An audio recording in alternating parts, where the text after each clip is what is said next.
Jump back to the summer of 2020 following the murder of George Floyd. On May 25, 2020, a white Minneapolis police officer knelt on Floyd's neck for 9.5 minutes, eventually resulting in his death. The disturbing encounter was caught on video and soon went viral.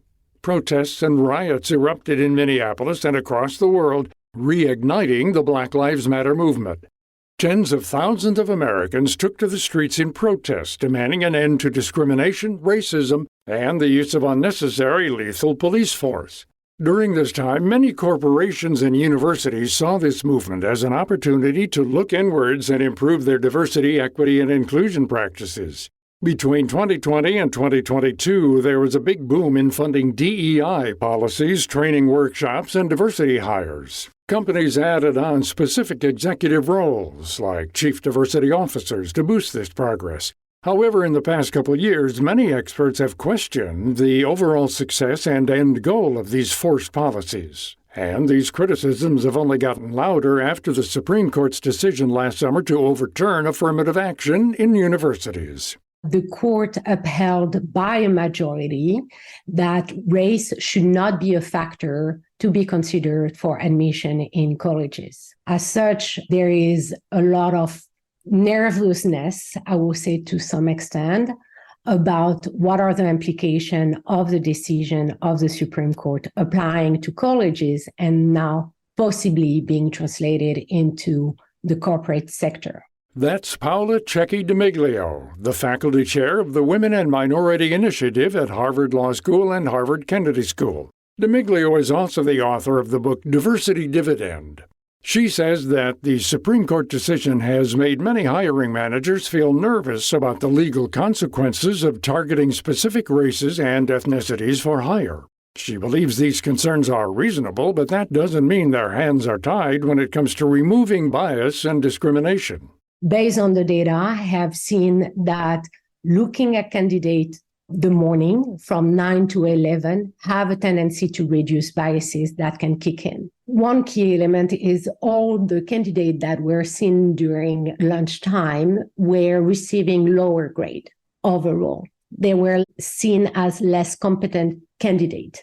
And the ones that were seen in the afternoon were still receiving slightly higher positive review, yet we could observe biases kicking in regarding certain group being seen in the afternoon.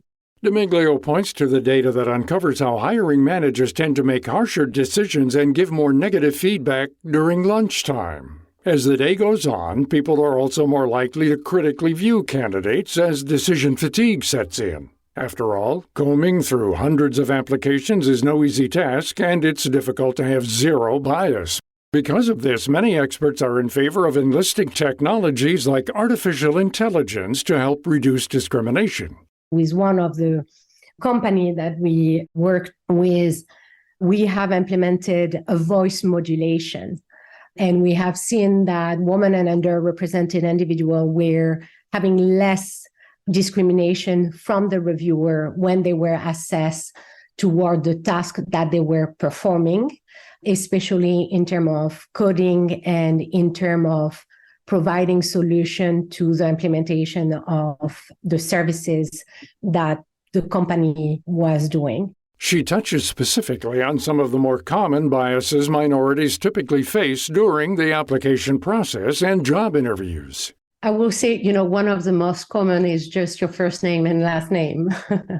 I think my first name and last name overall is something that will resonate with some people, but biases will easily kick in. So that's number one. Number two, where have you gone to colleges and undergrad will also create some other type of biases. Looking at a person's resume or CV can also give a more detailed picture of their personal background. Do they come from money? What kind of community do they live in? Where have they lived before this? Dimeglio says that some of these shared details can do more harm than good during the hiring process. She says that there's no one-size-fits-all approach to these cases. Each scenario is different based on the industry, the company, and the open position. She gives an example of how an AI program can help level the playing field during the application review process. So, for example, someone who have 20 years of work experience, where did he went to high school, college, and graduate school matter a little bit less than someone who just came out of graduate school, generally speaking. But with this tool, we were able to leverage making sure that elements were relevant to the job and not so much to where you have come from school or, I will say, socioeconomic background that allow you to do certain type of activity.